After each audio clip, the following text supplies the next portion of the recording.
Најпрво сакам да изразам сочувство до премиерот Мицотакис, до грчкиот народ, до семејствата на загинатите во трагичната несреќа која што се случи вчера во Грција и да им посакам брзо заздравување на преживеаните во овој трагичен настан. Today I see many familiar faces with whom we have spent even parts of our careers together. Even here there is one very successful lady who was actually, to whom I was a bachelor party partner when we graduated from the university. And I recall on one event which happened 16 years ago when I worked together with Yanis Yiannopoulos, the current general director of EDASA. It was very early in the morning, and we were given a task to prepare a project, a task given by the chief executive officer, who was not a very kind person when giving tasks.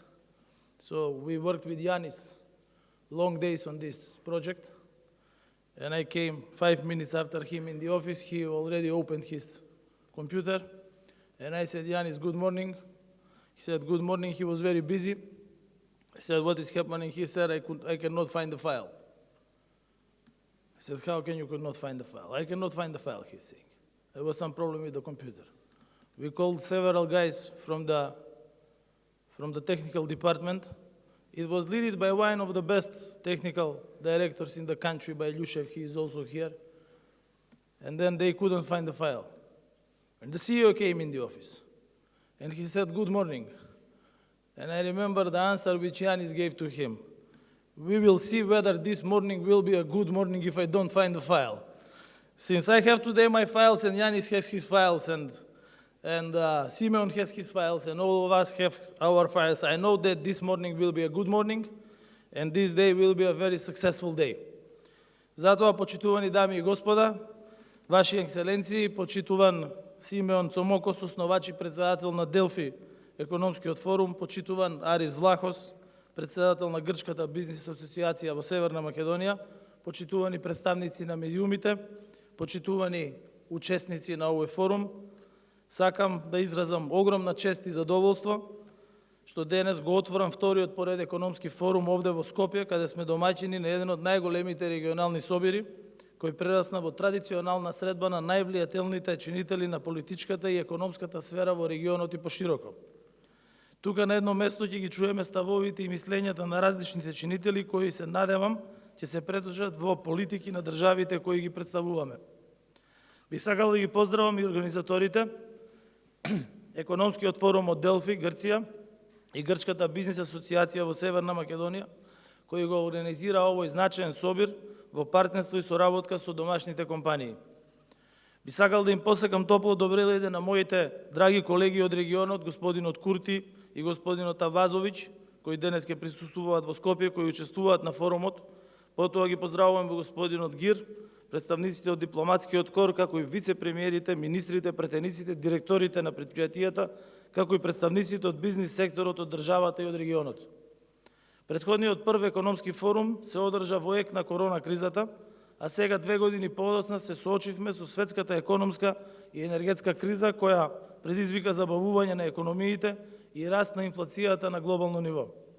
Владата успеа да го сузбие растот на електричната енергија и да го ублажи ценовниот шок за граѓаните со навремени мерки со над 760 милиони евра. Според податоците на Светска банка во регионот издвоивме највисока буџетска подршка, дури 5% од бруто домашниот производ за справување со кризата. Морам да напоменам дека сите мерки се носеа во партнерство со засегнатите страни, со подршка од државите од регионот на Европската Унија и нашите стратешки партнери Соединетите Американски држави. Економскиот форум годинава го дочекувавме во уште еден голем предизвик за кој сме сметале дека ваквите настани ќе бидат дел од историјата и таму ќе останат. Но за жал се соочуваме со воената агресија на Руската Федерација врз Украина, која целосно ја измести геополитичката сцена, оставајќи огромни последици со кои секојдневно се бориме. Сепак и лошото искуство е поука.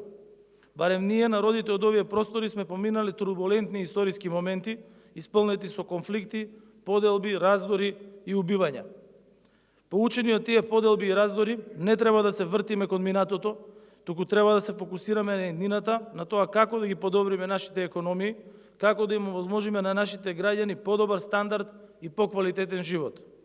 На денешните сесии ќе зборуваме за овие, како и други актуелни теми од значење за сите нас, креаторите на политиките во регионот и пошироко. Секоја наша нова средба носи ново искуство, нова размена на идеи кои што ни помагаат на сите во различни домени и драго ми е што повторно се гледаме на економскиот форум кој на сите ќе ни ги отвори видиците за подобро утре на нашите сограѓани. Горд сум што можам да ги пренесам заклучоците од неодамна одржаната Минхенска безбедносна конференција, каде Северна Македонија е препознаена како фактор на стабилност на Балканот. Досега сум кажал, но пак ќе истакнам, веќе не е прашање дали Западен Балкан ќе стане дел од Европската Унија, туку кога ќе стане дел од Европската Унија. На економскиот форум гледам како на продолжение, односно на дополнување на заедничките регионални иницијативи, меѓу кои и Отворен Балкан, каде преку различни проекти го олеснуваме и подобруваме животот на граѓаните. Северна Македонија е земја членка на НАТО, земја која ги отпочна преговорите со Европската Унија, земја учесничка во Берлинскиот процес и земја која од оваа година го презеде председавањето со ОПСЕ.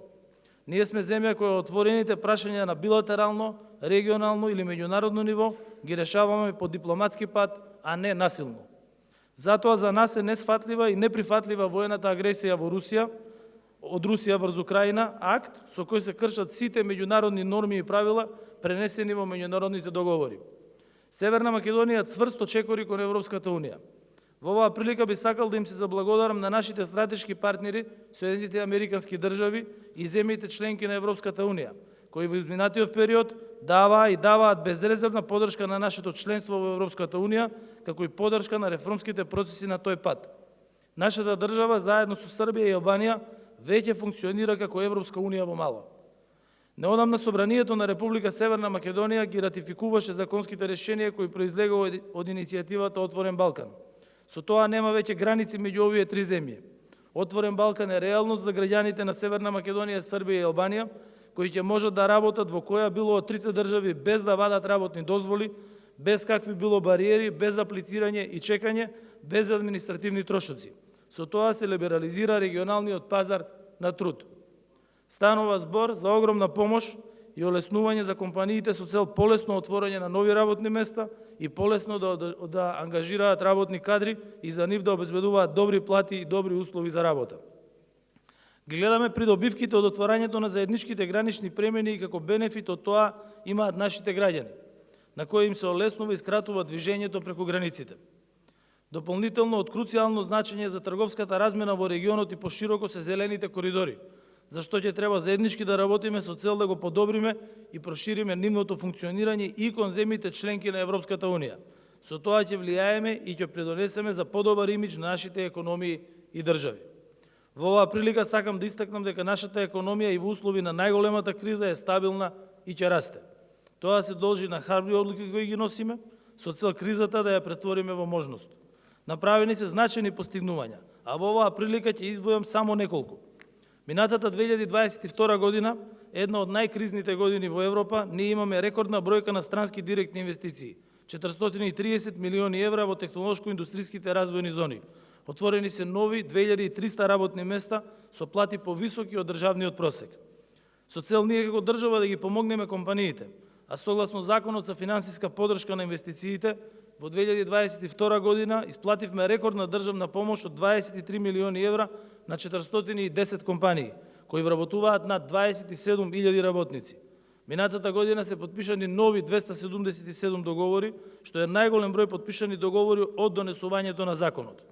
Минатата недела, еден од нашите најголеми странски инвеститори во технолошко-индустријските зони, германски Gerresheimer, каде се произведуваат медицински продукти за потребите на реномирани светски фармацевтски компании, отвори нова, втора фабрика во нашата држава, што е најголема инвестиција досега во слободните зони и во самата компанија во сите нивни светски операции кои што ги имаат.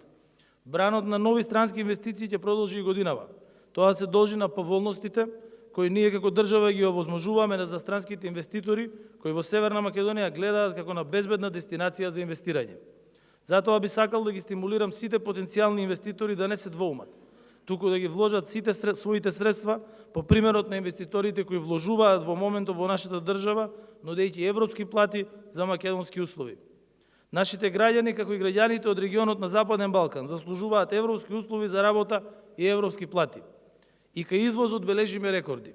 Извозот на компаниите во зоните достигна највисоко ниво од 3,7 милиарди евра, односно 25% над највисоката точка која достигнавме во 2021 година. Пресметките покажуваат дека за секој денар исплатена подршка од државата во буџетот се враќаат 4 денари. Почитувани присутни, за нас 2023 година е година на нови можности. Оваа година, како и годините пред нас, сакаме да се фокусираме на остварување на нашите планови за целосно регионално патно, железничко, инфраструктурно и енергетско поврзување. Работиме на финализирањето на патната мрежа од коридорите 8 и 10, со што ќе се поврземе со нашите соседи, регионот и пошироко, што на сите нас ќе ни отвори многу неограничени можности на сите полиња. Изградбата на овие коридори ќе биде одраз на нашите политики на добрососедство, градење на меѓусебна доверба и пријателство. Но подеднакво важно за нас е и годинава да се фокусираме на искористување на нашите потенцијали како земја во насока на зелената трансформација на државата, што ќе овозможи на нашата држава национална енергетска независност и ќе ни даде сигурност за предвидлив развој на економијата. Планираме засилени инвестиции, подршка и енергетско поврзување на регионот. Зелената трансформација се движи во три насоки. Првата е поврзување и диверсификација на енергети за државата. Северна Македонија во моментов има само еден извор на газ, тоа е преку Република Бугарија. Во тек е инвестиција на нов гасовод од Република Грција, како и уште еден гасовод од Република Бугарија. Втор сегмент на инвестициите се обновливите извори на енергија. Освен поддршката која ја обезбедуваме за фотонапонски централи, кои се доминантна инвестиција и на компаниите, исто така се инвестира и во мали хидроцентрали, ветерни централи, како и во централи на биогаз. Во 2022 година изградени се електроцентрали со над 152 мегавати инсталиран капацитет што произведуваат струја од обновливи извори на енергија. Регулаторната комисија за енергетика минатата година издаде 267 дозволи за производство на зелена електрична енергија. Овие инвестиции имаат значителен придонес во енергетската трансформација и независност. Овие нови централи што произведуваат струја од сонце, ветер, вода и биогаз, што се изградени за една година, се еднакви со енергетските капацитети кои се граделе со години како ХЕЦ Козјак, ХЕЦ Света Петка и ветерниот парк Богданци. Со инсталираниот капацитет, што е изграден за само една година, може да се задоволат потребите на 65.700 домаќинства кои имаат просечна потрошувачка на електрична енергија, односно од овие капацитети од обновливи извори може да се задоволат потребите на домаќинствата од 6 градови во земјата: Охрид, Тетово, Кратово, Крушево, Крива Паланка и Свети Николе. Компаниите најмногу инвестираат, како што кажа, во фотонапонски електроцентрали, меѓутоа забележително е инсталирањето на 36 мегавати ветерни централи, 7,2 мегавати мали хидроцентрали и 2,5 мегавати централи на биогаз. Од клучна важност за економскиот раст на земјата се и третиот дел на инвестициите, кои се однесуваат на унапредување на дистрибутивната и преносната електроенергетска мрежа преку граничното поврзување со сите земји од регионот. Стратешка определба на владата на Република Северна Македонија е подобрување на диверсификацијата во снабдувањето со природен газ, зашто во јуни годинава се очекува да почне реализацијата на интерконекцијата кон Република Грција, која што изградба се очекува да заврши во 2025 година. Останатите две интерконекции со Србија и со Косово се во фаза на изработка на проектна документација. Поддршката на земјите од регионот беше важна во услови на светска енергетска криза и сме среќни што гледаат интерес за инвестиции во нашата земја. Во овој контекст, грчката компанија Митилинеос во Скопје изрази желба и поднесе документација да гради гасна централа од која ќе се произведува електрична енергија вредна 211 милиони евра, а владата е одобри инвестицијата како стратешка. Сакам да напоменам и дека грчката државна компанија PPC достави понуда во процедурата за изградба на нашиот најзначаен енергетски капацитет ХЕЦ Чебрен, која во моментот се евалуира. Во ХЕЦ Чебрен ќе се произведува електрична енергија од најмалку 333 мегавати. Имајќи предвид дека станува збор за ревизибилна електрана, истата ќе има огромно значење за балансирањето на енергетскиот систем и интеграција на обновливите извори на енергија. Дополнително, со зголемувањето на сегашниот капацитет на гасоводот со Бугарија, се овозможи диверсификација на нашите извори на снабдување, како и користење на сите извори што моментов се присутни на пазарот на природен газ во регионот. Со овој договор се намалува зависноста од руски газ, која што ја имаше земјата во изминатите децении. Нашата зацртана цел е целосно гасифицирање на државата и нејзино поврзување со соседите, на што ќе бидеме фокусирани во следниот период. Исто така, наш приоритет е енергетската трансформација и енергетската независност, а нашата земја е регионален лидер во енергетската трансформација со огромен потенцијал да стане зелен енергетски хаб. На крајот, дозволете ми уште еднаш да го поздравам одржувањето на економскиот форум, која, како што кажав, се надевам дека ќе предасте во традиционален собир. Овие наши средби се со цел за да ни помогнат во креирањето на нашите стратегии и визии и да ни помогнат на сите во кроењето на подобра иднина за нашите граѓани. Во сакувам на собирот и на форумот успешна работа и се гледаме на следната дестинација на овој форум, а тоа е форумот Делфи во Грција. Ви благодарам и уште еднаш успешна работа.